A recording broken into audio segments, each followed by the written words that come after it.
buenos días, amigos. El día de hoy se nos ha invitado para tratar sobre la audiencia de tutela en el nuevo Código Procesal Penal, y en principal interés es tratar sobre la imputación necesaria, ¿no? Yo sí quisiera consultar, por favor, al auditorio, quiénes son los que están en el nuevo código y en el día a día. Si pueden levantar la mano, por favor. Hay algunos que yo más o menos ya conozco, pero en general quisiera saber quiénes están en el día a día. ¿Acá? En mi caso, ¿En el nuevo código estamos? sí, pero solamente para algunos de ellos. Ok, está bien, pero quisiera saber quiénes están en la dinámica del nuevo código ya. ¿Dos? ¿Acá? Sí, ¿ustedes qué son? Los fiscales, creo, ¿no? Yo soy juez. No, pero en la división que hizo Raquel... No, nos tocaron ser fiscales. Fiscales, está bien. Aquí están los duros, entonces. Los fiscales duros. A ver, a las defensas. ¿Quiénes están como aplicando el nuevo código? Algunos. Correcto, ya más o menos. ¿Acá? ¿Nuevo código? ¿No? ¿Todavía no? ¿Acá adelante? ¿No? Ya, ok. Ya. Es importante saber por qué, porque más o menos también vamos a verificar cuáles son las velocidades, cuál es la intensidad de algunos temas que vamos a tratar, ¿ya?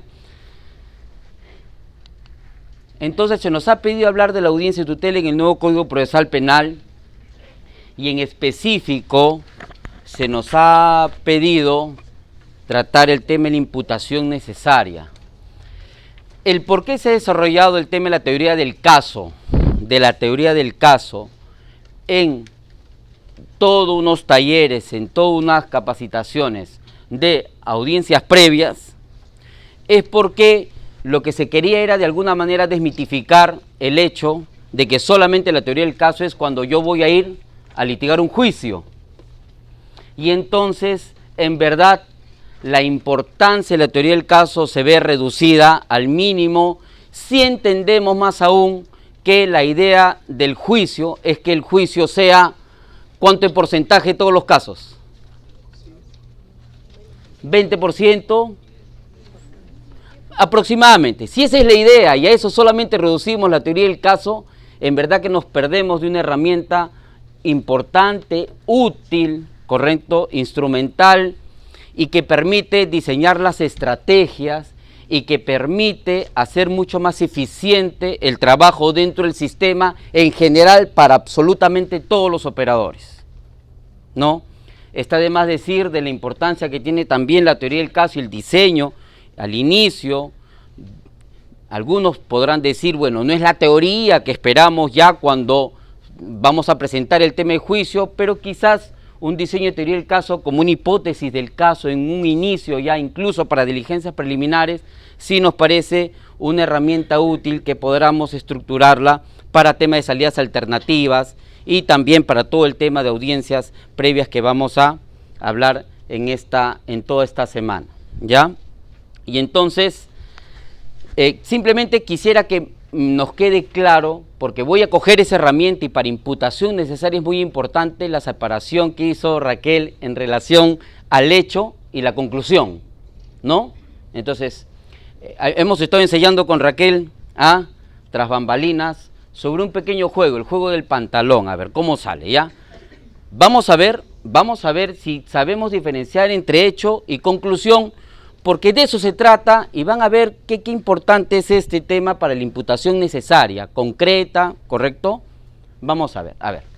Mi doctor, vamos a focalizarnos en, ¿qué cosa? En este pantalón, ¿correcto? ¿Lo ven? Atrás, doctor Cirilo. ¿Ahí estamos viendo? ¿Ahí lo vemos o no? ¿Está bien o no? Raquel, ok. Por favor, quisiera que mis amigos de acá me digan hechos que están observando en relación a este pantalón. A ver, comencemos por mis doctoras, por favor.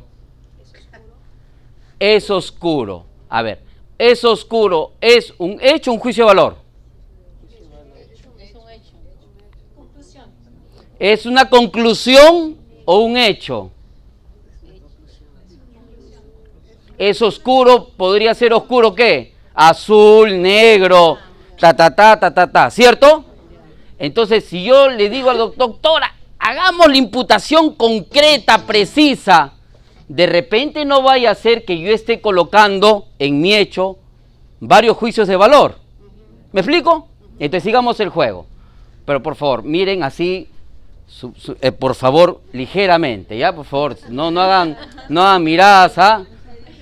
Tipo héroe, por favor. Hecho solamente, hecho. Solo lo que ven. Ya, a ver, doctora. Tiene bolsillos. Bolsillos laterales. Ok, ¿es hecho o juicio de valor? ¿O conclusión? Hecho. Doctora. Talla 36.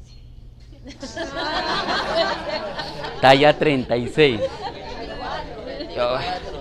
¿Es un hecho o juicio de valor? ¿Ah? ¿Puede medirlo? Sí, pero digamos no es lo que, ¿correcto? No es, ¿no? A ver, mi doctor, como para que no piensen que solamente opinan las damas, a ver. Ok, sí, está claro.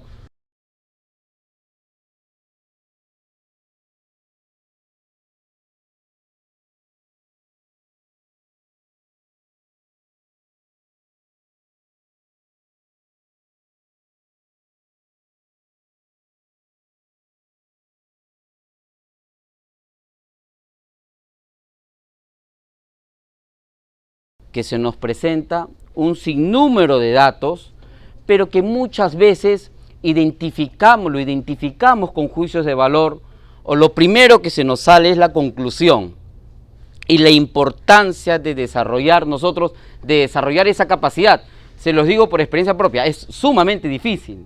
De inicio, nosotros siempre tenemos que clichear y hacer juicios de valor y hacer conclusiones, incluso hasta prejuicios, incluso que son distintos al tema fáctico, al hecho fáctico, porque en sociedad, digamos así, acá en el cerebro se llama, en la parte de acá interna, en el medio, se llama el límbico. Y aquí está la parte frontal. El límbico es lo que se llama el chimpancé. Son las impresiones, las emociones, los sentidos. Y es una lucha diaria entre el chimpancé, que está acá, ese es el que ama, es el que odia, es el que tiene fuerza, es el que impresiona, es el líder, el chimpancé. Y aquí el frontal es el humano, el que razona. Este es pensamiento lógico y este es pensamiento emocional. La construcción de ambos son totalmente distintos. Y la idea es tratar de gerenciar esa relación. El humano tiene que hacerse cargo de su chimpancé, o sea, el frontal de su... Y diariamente trabajamos con eso, con hecho, conclusión. La característica natural del chimpancé es, la doctora me mira, no me conoce y dice, es muy serio, ¿no? Renegón, ¿cierto? Porque es la impresión, son los sentimientos, es la emoción, es lo primero muchas veces que sale, ¿no? Pero no hay un dato concreto, no hay un hecho, es su impresión. Y así jugamos el juego de la vida y así pasamos todos los días, en cada momento, en cada instante. Y qué decir cuando somos jueces, fiscales, abogados, que muchas veces está camuflado los prejuicios, emociones, juicio de valor, conclusiones con los hechos. Para nosotros, bueno, en Norteamérica este trabajo de la teoría del caso es siglos. ¿Ah?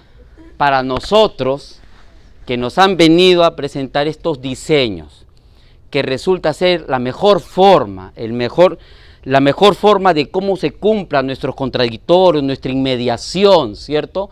Y que nosotros los abogados y los fiscales trabajemos con otro lenguaje, es como que si nos estuvieran enseñando otro idioma en realidad. Y es muy difícil, y es por eso que tenemos que estar constantemente en práctica, pero lo primero que tenemos que hacer es aceptar, correcto, que tenemos esos temas que trabajar aún. Y por eso es importante, correcto, que nosotros trabajemos el tema y la imputación necesaria a estos niveles, porque cuando las cosas están claras a nivel de hechos, nos permiten saber cosas. Miren, a ver, yo había traído un pequeño, ¿cuántas audiencias previas al juicio hay? A ver, aproximadamente. Doctor, ¿me ayuda aproximadamente cuántas audiencias previas al juicio habrá? Aproximadamente. ¿Menos de 50? 80, por ahí, aproximadamente. Entonces tenemos audiencias, ¿de qué tipo? A ver, como lluvia de ideas, prisión preventiva, tutela de derechos, control de plazo, prisión preventiva, con validaciones de todos los colores, ¿correcto? ¿Qué más? Cesación de actor civil, ¿qué más? Podríamos seguir, ¿no? 80. Aproximadamente. De todo tipo. Y eso es porque el juez de garantía, el juez de tutela, de alguna manera nos están presentando que las audiencias se tienen que llevar a cabo de tal manera que sea concreto, puntual. Doctor, el hecho, ¿cuál es el hecho? Y siempre vamos a estar refugiándonos en el hecho, en el hecho. Entonces, este tema de imputación necesaria y los grados que debe exigirse, lo vamos a ver en un momento. La provisionalidad o no del mismo, lo vamos a ver dentro de un momento. Pero qué duda cabe de la importancia y la necesidad operativa, práctica, instrumental de dicha categoría. Porque eso nos va a permitir definir muchísimas cosas, ¿no? Si tú me pones claro el hecho, yo voy a también saber cómo es que esto puede afectar en algún tipo de prisión o no, en algún tipo de medida o no, o en algún tipo de actuación probatoria en búsqueda de pruebas o no. Yo que voy a buscar tal video de la mañana si el hecho fue en la noche, por decir. Yo que voy a irme a hacer una incautación no sé dónde, si aparentemente los hechos, correcto, es que más bien los documentos los dejó no sé en dónde. Y lo podemos solicitar y además es funcionarios públicos, qué sé yo. Entonces el tema del hecho es un tema que me parece que es todavía un tema pendiente que debemos seguir constantemente trabajándolo, Audiencia de tutela.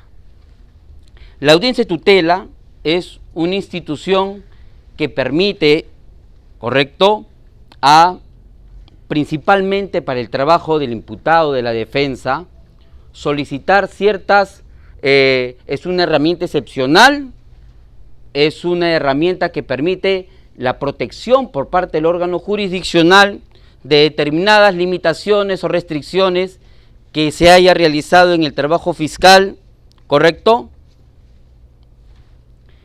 Es un mecanismo procesal porque se va a basar con las reglas, digamos, más o menos similares al del juicio, ¿no? Una audiencia, dentro de una audiencia. Garantiza la plena vigencia de derechos y garantías, procede ante afectaciones concretas y no potenciales, ¿correcto? Y es de aplicación residual, excepcional, porque si hay alguna otra forma, ¿correcto? Si hay alguna otra forma de cómo solucionar ese impasse, ese inconveniente, esa limitación, esa restricción, es preferible. Hay muchos casos en el nuevo código donde nos dicen, tú frente a tal cosa puedes hacer esto, puedes hacer esto, puedes hacer esto. En el caso ya se hayan agotado esas vías, ¿correcto? Yo podría ir a tutela, ¿correcto? Ahora hay temas que están explícitamente descritos en la norma, pero hay otros temas que, sin embargo, que no están explícitamente descritos en la norma como cuestiones previas a la tutela, pero que, sin embargo, sí se podrían poner operativas. Ahorita lo vamos a describir también. El artículo 71.4, ¿qué es lo que describe? Dice, cuando el imputado considere que durante las diligencias preliminares, ¿no?, o durante la investigación preparatoria, no se ha dado cumplimiento a estas disposiciones, o que sus derechos no son respetados, o que es objeto de medidas limitativas de derechos indebidas, o de requerimientos ilegales, puede acudir en vía de tutela ante el juez de la investigación preparatoria para que subsane la omisión o dicte las medidas de corrección o de protección que corresponda. La solicitud del imputado se resolverá inmediatamente previa constatación de los hechos y realización de una audiencia con intervención de las partes. Entonces esta decisión se va a llevar a cabo dentro de una audiencia. ¿Ya? ¿Por qué recurrir a la audiencia de tutela y no a un proceso constitucional? ¿No? Porque si a mí me están restringiendo mis derechos, limitando mis derechos, normalmente ¿cómo es que se actuaba ya una vez vencido todos los cumplimientos, los trámites rituales para enfrentar esa afectación? Normalmente íbamos, ¿por qué? Por un procedimiento constitucional.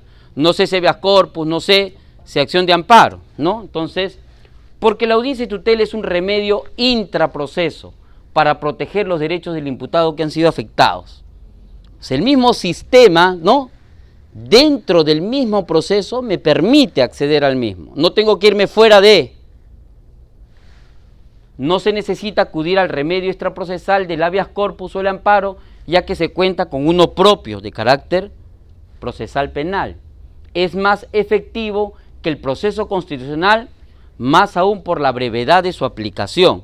Ahora, en términos diarios del cotidiano, el nuevo Código Procesal Penal en las audiencias en Lima, en el interior del país, normalmente se están llevando las audiencias de tutela. Hay algunas que ya por la carga se están demorando 2 meses o algo más menos, por ahí. Pero normalmente no debería pasar esto de 1 o 2 semanas. Eso es lo ideal para la atención, si es que yo me estoy yendo a tutela producto de una afectación. Y ya ni hablar de los habeas corpus, ¿cuánto duran, no? ¿No? Que en la norma dice, ¿no? Pero en la práctica fácil pueden durar hasta 1 año.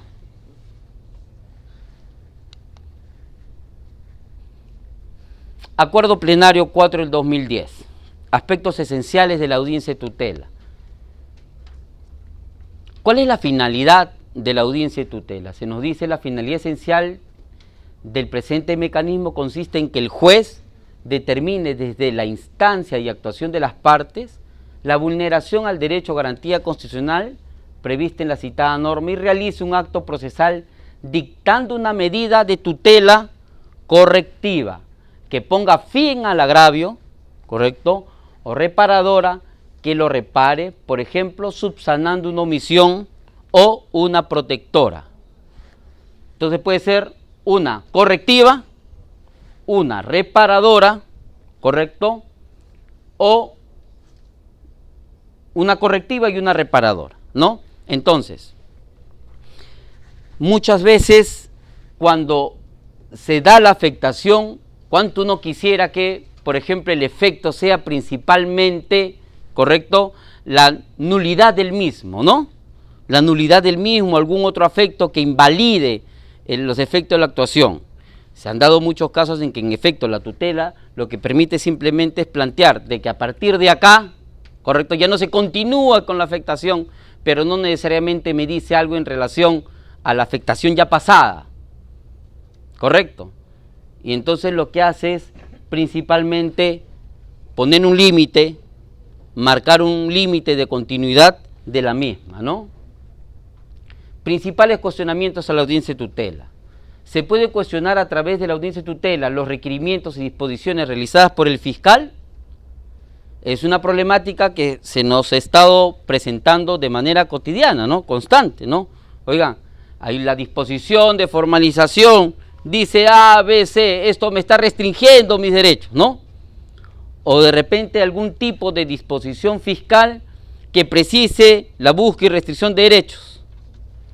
Te dice, se puede cuestionar cualquier tipo de disposición o requerimiento que haga el fiscal siempre que sean ilegales y vulneren los derechos fundamentales.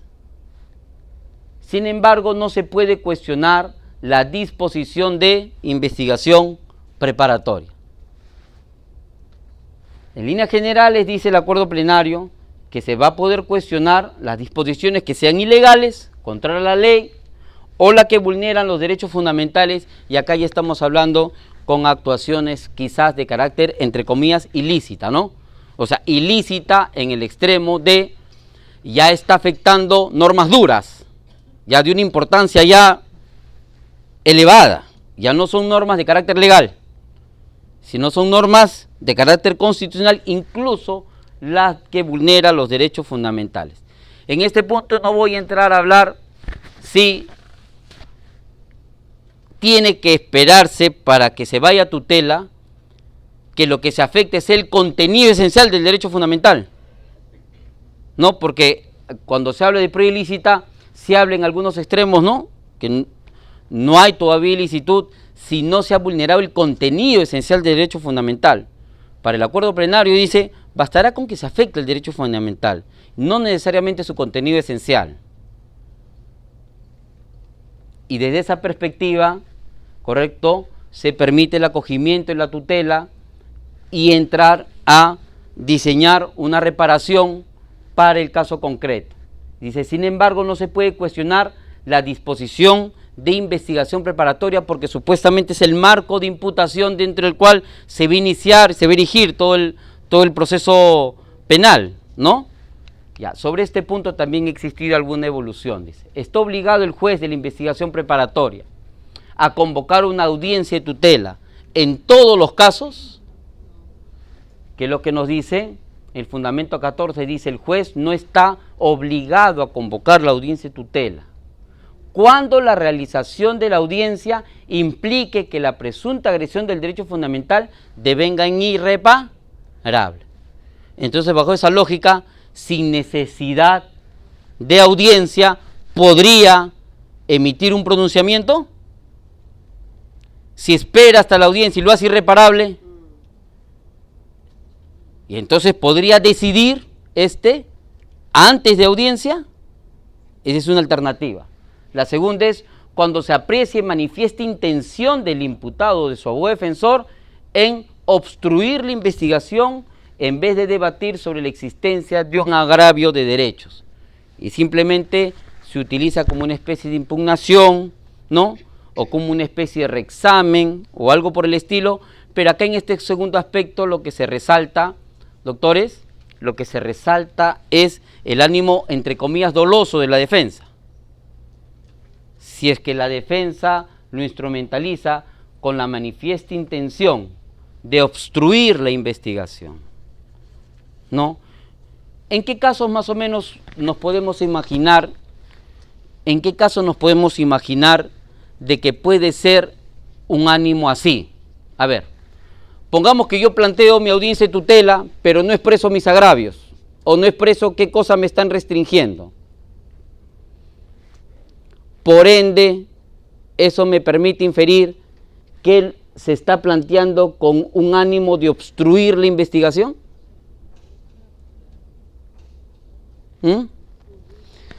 Si eso se entiende así, imagínense ustedes también apelaciones, ¿correcto?, que tú no expones agravios. Eso también podría entenderse como un ánimo de obstruir. Ya. Les digo por qué, porque hablando de reformas y hablando de que todos estamos en medio de una preparación constante y nos estamos habituando a un sinnúmero de actuaciones, tanto jueces, fiscales y abogados defensor, hay muchísimos vacíos, ¿correcto?, en la actuación porque justo nos estamos habituando en ello, ¿no?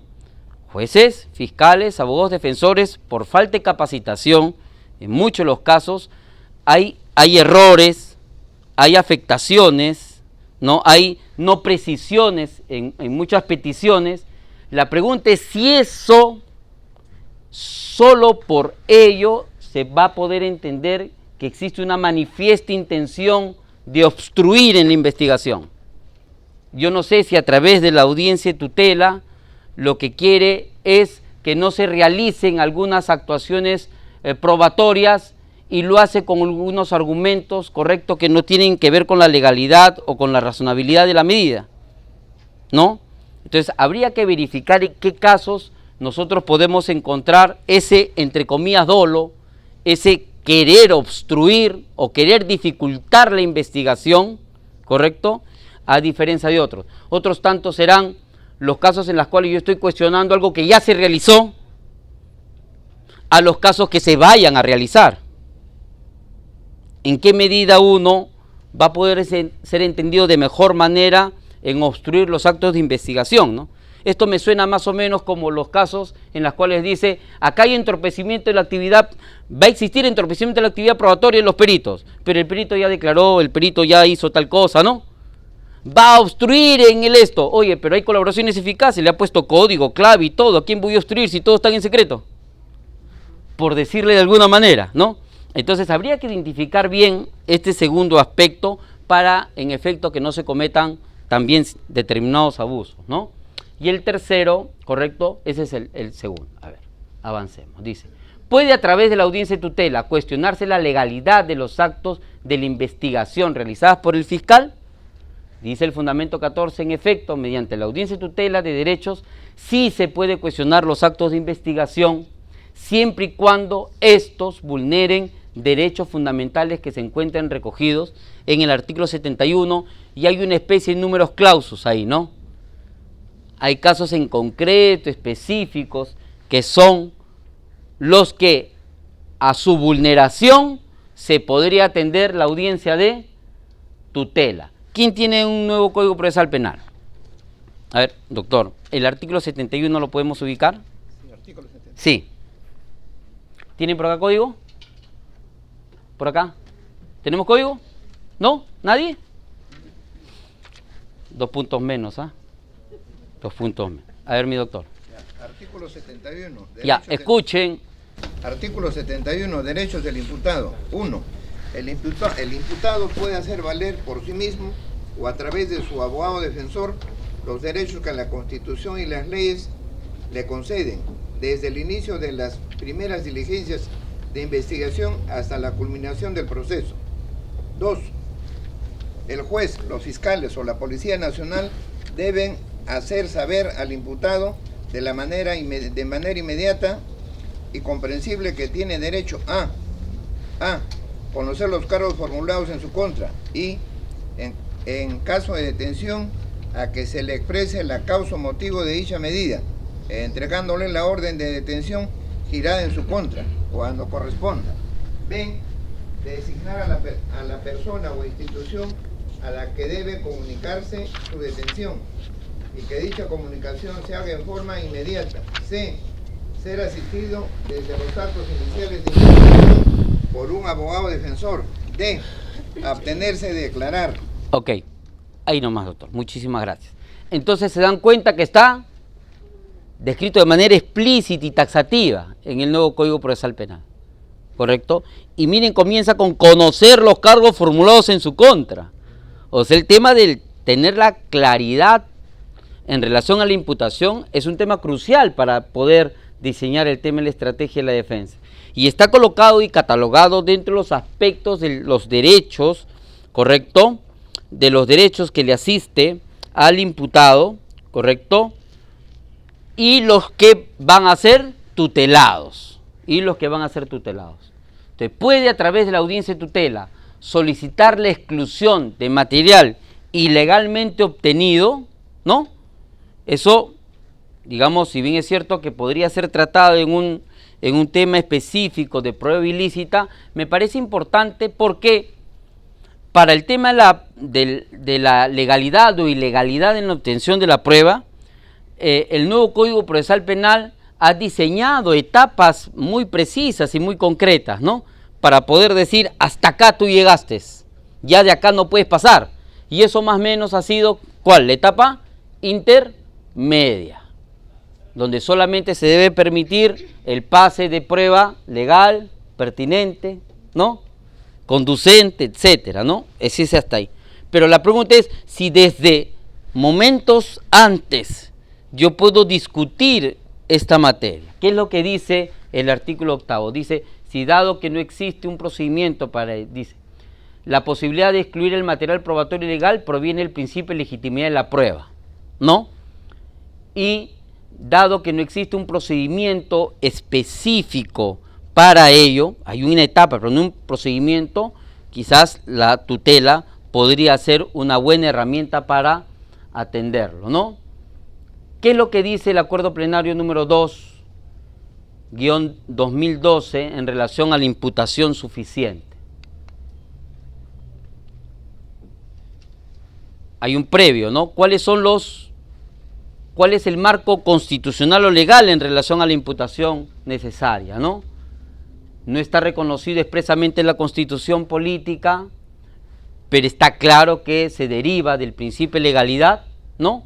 Artículo 2.24, nadie puede ser, ¿correcto?, si no hay una conducta, un hecho descrito en la norma de manera concreta, y para ello tenemos que tener un previo, que es el tema fáctico, ¿no? El derecho a la defensa, el derecho a la comunicación detallada de la imputación formulada en contra del imputado, ¿no? Dice que debe tener un nivel de detalle que permita al imputado saber el suceso histórico que se le atribuye y la forma y circunstancias en que pudo tener lugar. Esto se encuentra en el acuerdo plenario 3-2012. También nos permite, correcto, entablar dentro del proceso y desarrollar de la mejor manera los extremos de la presunción de inocencia, y también esto se encuentra derivado del derecho a la motivación de relaciones judiciales, porque es en la motivación de la disposición fiscal, en la motivación de las resoluciones judiciales, donde yo voy a poder apreciar cuál es ese extremo del suceso histórico, cuáles son los marcos de concreción, o cómo es que observan los funcionarios mi participación en el hecho, ¿no? Entonces, esto más o menos es el marco de la imputación necesaria. Dice, ¿qué deberes impone el principio de imputación necesaria? El fiscal que decide formular una investigación preparatoria deberá señalar, dice el artículo 336.2, los hechos y la tipificación específica correspondiente. Eso es lo que describe el nuevo Código Procesal Penal. El Tribunal Constitucional dice, la actividad del Ministerio Público en la investigación del delito y la promoción de la acción penal se encuentra vinculada al principio de interdicción de la arbitrariedad y el debido proceso, ¿no? Porque los grados de verosimilitud, o sea, no estoy hablando de verdad, estoy hablando de verosimilitud. El grado radial de verosimilitud del hecho va a venir administrado, ¿correcto?, a partir de cómo yo coloco de alguna manera todos estos elementos que permiten hacer que lo que me están imputando sea más o menos creíble. O sea, tiene que haber un nivel de coherencia, ¿no? Tiene que haber algún nivel de orden en la imputación. Entonces, cuando se nos dice cuál es el marco, cuál es el nivel de la imputación necesaria, de lo que se me está diciendo es cuánto se necesita que yo sepa sobre la imputación. Miren por qué es importante estas palabras de necesidad de la imputación. Necesidad, imputación necesaria. ¿Por qué es necesario? Correcto. Hay en un nivel determinado, yo debo conocer la imputación, correcto, en un marco, en un tamaño. Hay otro momento donde yo debo conocer los hechos ya en otro tamaño. Y esto va a ser en efecto gradual. Va a depender de diligencias preliminares y va a depender si yo estoy a niveles de, por ejemplo, acusación. Y entonces ya los grados de mayor rigurosidad ya va a ser menester exigirlos en ese momento. ¿Por qué? Porque lo que yo voy a probar en juicio son justo esos hechos claros y concretos, ya muchos más formados, para llevarlo a juicio.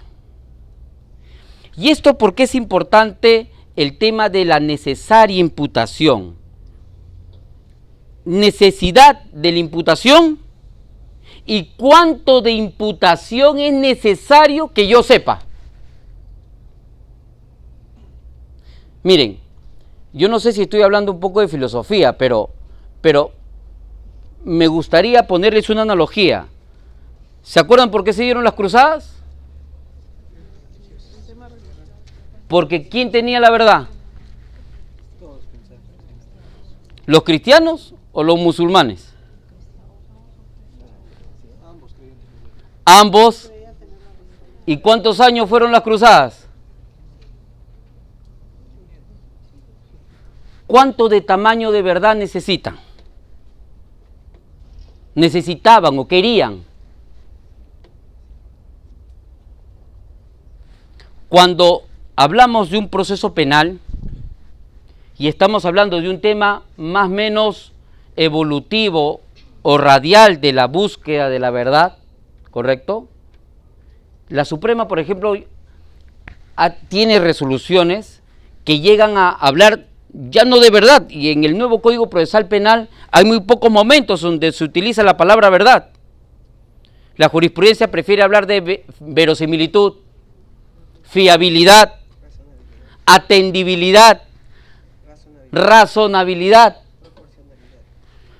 que son instituciones que tratan de alguna manera de voltear o mostrarnos algunas facetas, ¿no? Algunas facetas o dimensiones, parecieran ser las 1001 caras de lo que supuestamente sucedió. Esta forma tan, no sé si fugaz o difícil de capturar dentro de un proceso, que es el tema de la verdad, que han dicho, bueno, a esta altura yo no sé hasta qué punto me importa la verdad, sino lo que me importa es que lo que haya sucedido tenga apariencia de verdad. Y es por eso que se habla incluso hasta de verosimilitud, autenticidad, credibilidad. Y miren en qué escenarios estamos, en qué niveles estamos. Y estamos en nivel de ¿qué? De juicio y decisiones ya a primera instancia. Si a ese nivel estamos, en ese nivel, ya habiendo pasado el interrogatorio, contrainterrogatorio y toda la calidad de juicio e información que se requiere, ¿qué nivel de, cuánto necesitamos de al principio, al inicio? Y entonces, es evidente que cuando estamos en un comienzo se habla incluso de escenarios incipientes, de escenarios muy, entre comillas, provisionales, que se van a ir perfeccionando conforme se evolucione, correcto, en el acercamiento al hecho, ¿no? Y dice, el grado de discrecionalidad atribuido al fiscal para que realice la investigación preliminar, sobre la base de la cual determinará si existen elementos suficientes que justifique su denuncia ante el juez penal. Dice, se encuentran sometidos a principios constitucionales que proscriben, 1, actividades caprichosas, vagas o infundadas desde una perspectiva jurídica. B, decisiones despóticas, tiránicas y carentes de toda fuente de legitimidad. C, lo que es contrario a los principios de razonabilidad y proporcionalidad.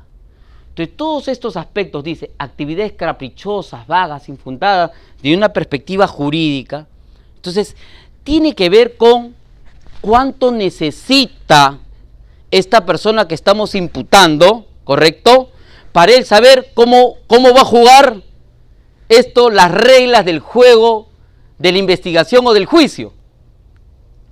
¿Cuánto esta persona debe necesitar dentro de la información que se le da para él poder de alguna manera defenderse? ¿Cuántas veces hemos caído en nota de que existen acusaciones?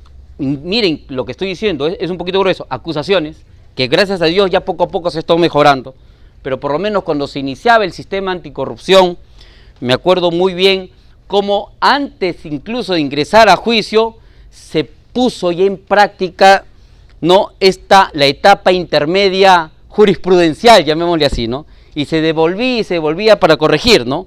Pero no estoy hablando de hechos acusados que ya estaban prescritos.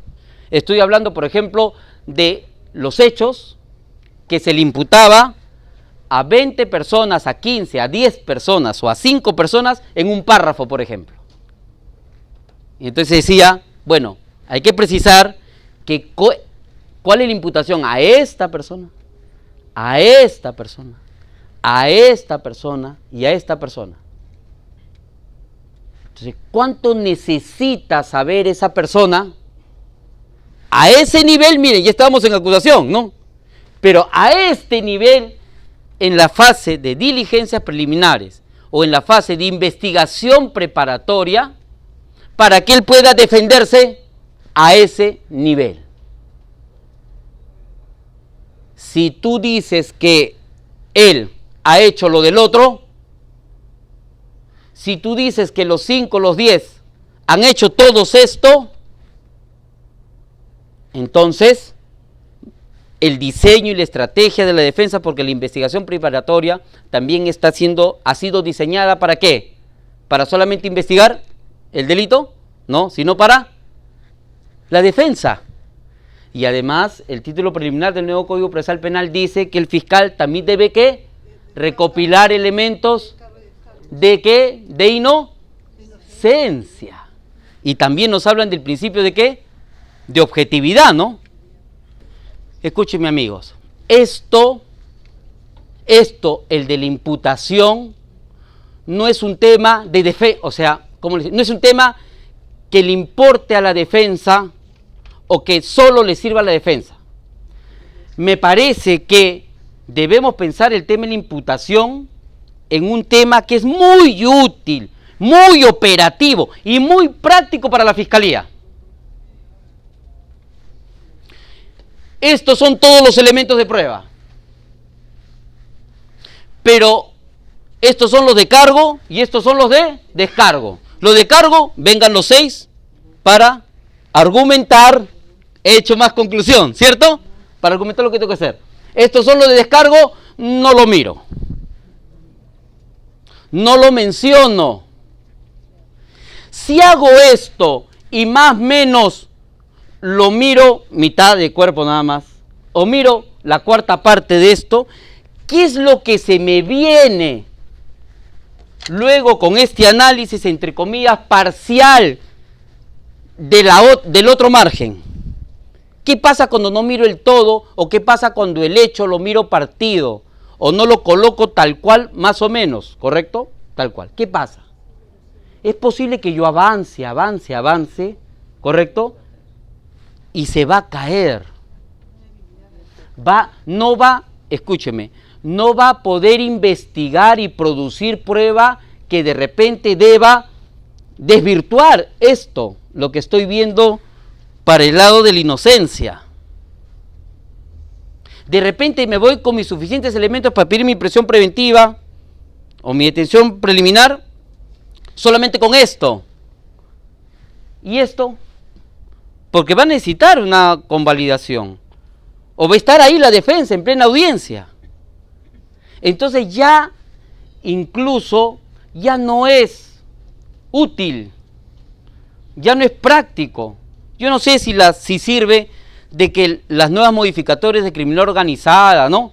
No sé, las que hemos visto ahora, correcto, las de los delitos graves, dice, el fiscal deberá ser más proactivo, dice, ¿no? Y el fiscal deberá ser estratega, ¿no?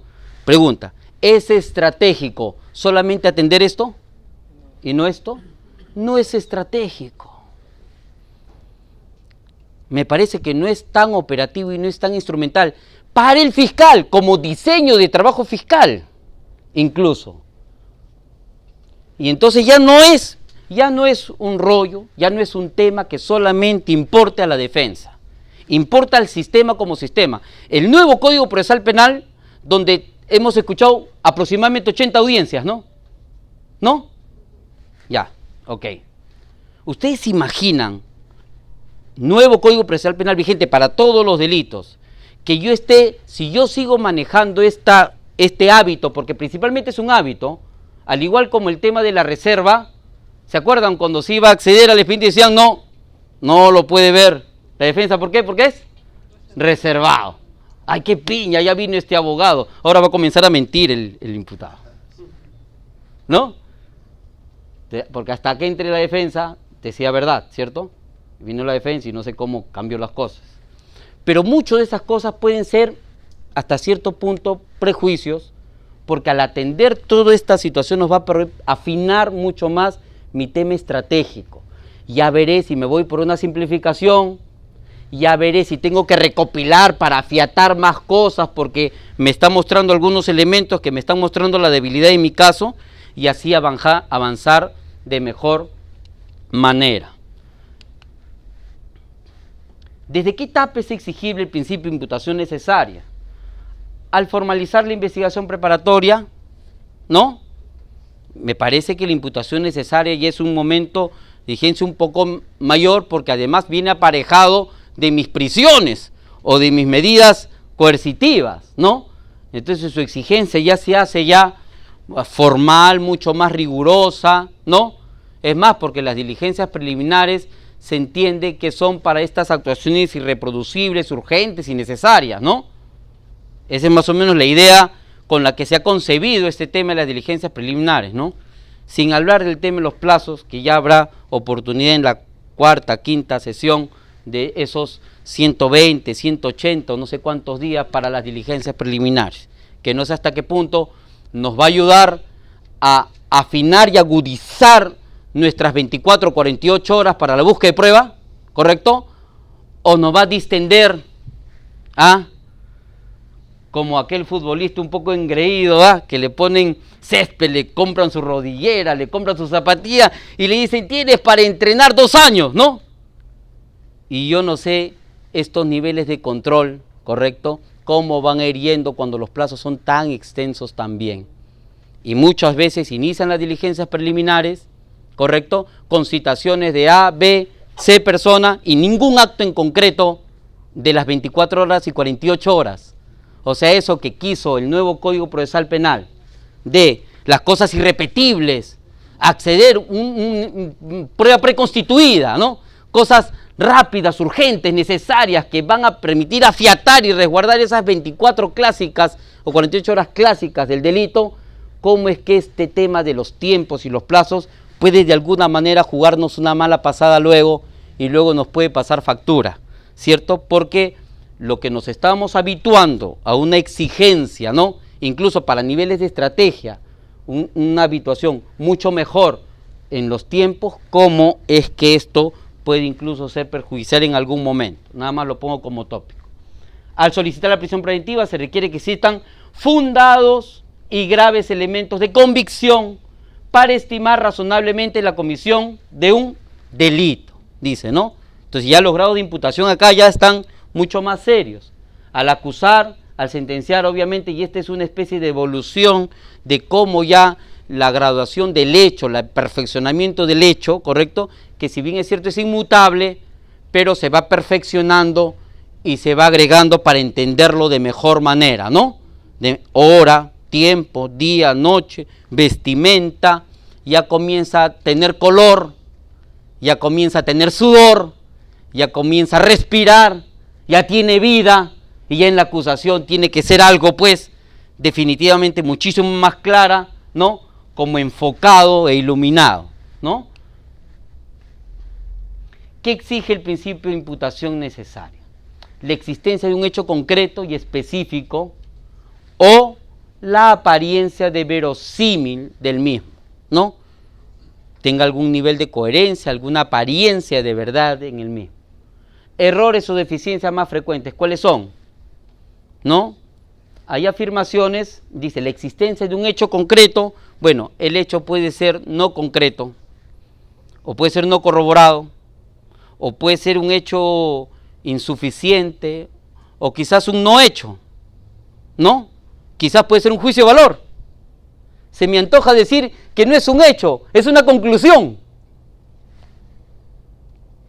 Entonces, cuando sucede eso, ya estamos ya muy a lo inmediato, ¿no?, a fabular, a sospechar, ¿no?, a una serie de ámbitos donde ya más ingresa el tema del pensamiento más que el tema fáctico, ¿no? Segundo, que exige la imputación necesaria, la calificación jurídica, ¿no? Por ejemplo, y esto cuál puede ser su contracara, su error, puede ser una subsunción incompleta, errónea, ¿no?, o contradictoria, ¿no? Le coloca un artículo que no le corresponde, o ¿no?, que no se le adecua, ¿no? Luego la existencia de evidencia o de medios de convicción, ¿no? Y entonces esta imputación necesaria no será tal si es que no existe un mínimo de corroboración también para que le dé ese grado, ¿no?, y no parezca como que el fiscal es el testigo del hecho, ¿no? ¿no? Porque cuántas veces se han afirmado las cosas o descrito en las disposiciones, en los dictámenes, y no hay un acoplamiento, un engarzamiento con el material probatorio, ¿no? Y entonces cuando no existe una armonía, una armonización en ese sentido, muchas veces también afecta el tema de la imputación necesaria. El conocimiento de los cargos formulados contra el imputado como derecho fundamental protegido por la audiencia de tutela. Entonces ya ingresamos al tema. Dice, los derechos fundamentales que se protegen son aquellos descritos en el 71. Uno de ellos es que el conocimiento de los cargos formulados en contra del imputado. Entonces esto, hay un basamento lógico en esto, ¿no? Yo le pongo en conocimiento a mi doctora de los cargos que estoy imputándole y ya le puse en conocimiento, ya está. Y entonces la doctora me dice, oiga, discúlpeme, ya me puso en conocimiento, excelente, pero ahora estoy conociendo, ¿correcto? Y no entiendo lo que usted me imputa. No, pero ya cumplí con hacerle conocer, ¿no? Ya cumplí. De eso no se trata, ¿no? Se trata de que el conocimiento signifique un entendimiento, signifique una comprensión, signifique que lo que tú estás imputando, ¿correcto?, mínimamente deba permitir que yo pueda hacer algo frente a esa imputación. Entonces el conocimiento no solamente implica, ya me escuchaste o ya lo leíste. El conocimiento implica facetas mucho más evolutivas que el mero escuchar o que el mero leer. Significa que se entienda, significa que se comprenda, significa que yo entienda la justeza, de repente es mucho, pero la legitimidad de lo que entiendo. Si hay una niña, si hay alguien que me esté imputando tal cosa y hay estos elementos, por lo menos a este nivel, que dice A, B, C cosa, entiendo que debe ser investigado. Hasta cierto punto hay una comprensión del trabajo, o sea, debe existir alguna comprensión del trabajo que se encarga de investigar y desplegar todas las herramientas, ¿correcto?, de búsqueda de pruebas y restricción de derechos, porque existe un nivel de legitimidad en la pretensión, una claridad, un orden lógico que a mí me permita entender lo que se me imputa. Debe entenderse por cargos penales aquella relación o cuadro de hechos, acontecimiento histórico de relevancia penal que se atribuye al imputado y que prima facie justifiquen la inculpación formal del Ministerio Público, ¿no? ¿Cuál es el grado de precisión fáctica que debe tener los hechos imputados? ¿Cuál es la graduación? Porque este es como el radio, ¿no? Las diligencias preliminares tienen una graduación fáctica, ¿no? Formalización y continuación de la investigación preparatoria, y el grado va subiendo, ¿no? Y si me quieres ver preso, el grado tiene que ser también con un tono mucho mayor de agudeza, se tiene que escuchar de mejor manera, tiene que haber mucho más claridad y menos ruidos, ¿no? Y si ya me vas a acusación, la cosa tiene que estar ya muchísimo más ordenada. Yo también, para contraponerme en juicio, vamos a entrar a debate y contradictorio. Y entonces dice, tal consideración, como se sabe, ha de estar alejada ¿de qué? De las meras presunciones. Y cuando dice meras presunciones, entonces ya tinco lo que me decía Raquel. Raquel me decía, no puedes tú venir a presentar un caso con meras conclusiones. Porque se presume a partir de ¿qué? De lo fáctico, ¿no? O de la afirmación fáctica, ¿cierto? Pero si tú solamente haces meras conclusiones y no me dices cuál es el hecho, entonces son meras conclusiones. Y fundada en puntos de partida objetivos, entonces ya entiendo. Hechos que permitan, ¿correcto?, tener mis conclusiones, ¿correcto? Pero estos hechos, además, no son solo afirmaciones fácticas, sino que deben estar fundados ¿en qué? En datos objetivos. ¿Qué pasa cuando yo hago una afirmación sin un dato objetivo? ¿Qué está pasando? ¿Qué pasa cuando yo hago miren, yo afirmo yo presumo a partir de una afirmación fáctica, de un hecho, ¿correcto? Pero ¿qué pasa cuando este hecho no está corroborado? Esto se nos enseña constantemente en prueba por indicios, por ejemplo, ¿no? ¿Qué pasa cuando yo presumo a partir de un no hecho, o un hecho que no está corroborado, o un hecho contingente, trivial, anecdótico? La norma dice que hay hechos de carácter contingentes. Contingente. ¿Qué entiende por contingente, doctora? Circunstancial. Oye, a veces la esposita nos dice, llévate, no vayas a tener alguna contingencia. Aunque no tan fino hablan, oiga, pero más o menos por no te vaya a chacar el carro, ¿no? Ya pagaste el seguro. Dice. No, todos los fines de semana piensan que uno va a morir, ¿no? No se vaya a caer el avión, ya pagaste el seguro. ¿Qué contingencias pueden haber? ¿Cuántas podemos pensar? Pero eso es lo planificado, no está planificado, ¿no? Ya cuando la norma dice hechos contingentes o indicios contingentes, ¿qué es lo que me está diciendo? Que se pueden presentar como no.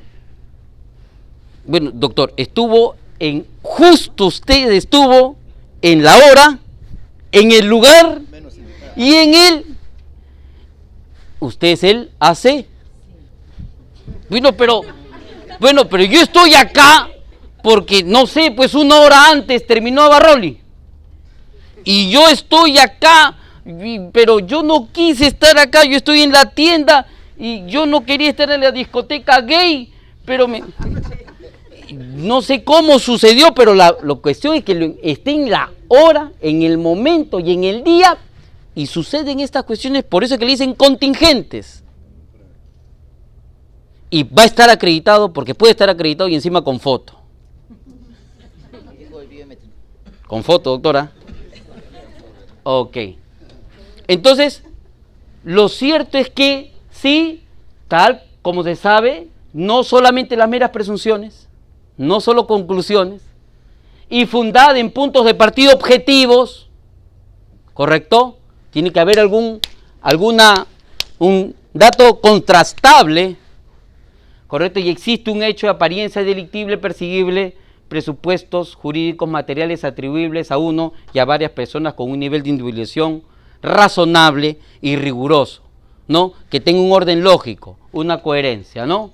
Dice, es posible cuestionar la disposición de formalización de investigación preparatoria en virtud del principio de imputación necesaria, dice, frente a una omisión fáctica patente o ante un detalle de hechos con entidad para ser calificados de modo palmario de inaceptables por genéricos, vagos, gaseosos o porque no se precisó el aporte presuntamente delictivo del imputado, cabría acudir a la acción jurisdiccional de tutela. Pero siempre como es accesorio, residual, la idea es primero pedir la corrección ¿a quién? Al fiscal. Al fiscal, ¿no? Al fiscal. Dice, claro, al fiscal, ¿no? Dice, muy excepcionalmente, miren cómo comienza, ante la desestimación del fiscal, o sea, el abogado, me imagino, que solicita al fiscal y el fiscal le dice, a llorar al puente, ¿no? O ante la reiterada falta de respuesta, ¿no? Como novio está esperando a la novia, nunca viene, no hay respuesta. Pero señor fiscal, tercer escrito, ante la reiterada, ante el primer pedido, declaración, reiterada, dice, o sea, el abogado tiene que esperar que varias veces sea choteado. Como novio esperará una, no, la norma dice reiterada y solamente no te echo caso en una. ¿Así será? La idea es que esto hay que hacerlo mucho más. El pedido, no hay respuesta, hay unos plazos que hay que ordenar, quizás por ahí tratar de hacer alguna otra gestión, pero lo principal es que debe ser inaceptable por genéricos, ¿correcto? Y ya con esto concluyo. Se debe ir a audiencia de tutela cuando se ha incurrido en una errónea calificación, porque la imputación objetiva, la imputación necesaria, tiene que ver también con el extremo de la calificación. Bueno, hay una directiva 007-2012, que mis fiscales la conocen bien, que es en relación justo a la errónea calificación, ¿no? Y me encanta esta directiva porque permite verificar los escenarios residuales, o sea, los pasos previos, porque debemos nosotros de alguna manera entre el abogado y el fiscal, el nuevo código nos invita a que exista un acercamiento muchísimo más fluido. Y entonces, ¿qué dice? La calificación jurídica contenida en la disposición tiene carácter provisorio, ¿no? Y esto lo puedo ir perfeccionando. Esta podrá ser objeto de una nueva adecuación jurídica, que tendrá carácter excepcional.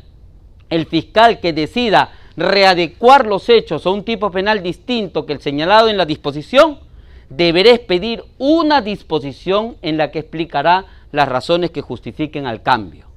Además, pondrá en conocimiento del juez de investigación preparatoria, del imputado y del actor civil, ¿correcto?, para que estos ejerzan derecho a la defensa y el contradictorio, en el caso haya hecho la readecuación. Entonces a mí se me pregunta, ¿me voy a audiencia de tutela para la solución de la calificación o para subsanar el error, la errónea calificación? Y si es residual la tutela, ¿qué deberá hacer la defensa? Parece que primero deberá tocar la puerta al fiscal y decirle: acá me parece que se debería hacer una readecuación, se debería adecuar de mejor manera y producto de ello la disposición que corresponde. En el eventual rechazo o como novio, que no me hacen caso a mi pedido, quizás yo pueda ir al órgano jurisdiccional para que se entienda correcto lo residual de la institución de la tutela, ¿no? Correcto, existen casos de los cuales el Ministerio Público, sin cumplir las exigencias, ¿qué se debe hacer? Bueno, ahí hay algunas otras precisiones que los vamos a ver en el taller. Criterios para evitar la desnaturalización de la tutela. Con esto concluyo. Debe entenderse claramente que es muy excepcional. 2. Se tiene que permitir a las partes que puedan entre ellos fluir para solucionar muchos de estos inconvenientes para mejor defensa. La imprecisión de la imputación debe radicar fundamentalmente, principalmente en los hechos, ¿no? El juez de investigación preparatoria solo puede ejercer una función correctora, ¿no? 4. El grado de exhaustividad que se debe exigir al fiscal corresponde al nivel de probabilidad indiciaria e inicial, porque estamos hablando de formalización de investigación preparatoria. 5. Se ejerce a solicitud de parte, es rogatorio. Gracias, chao.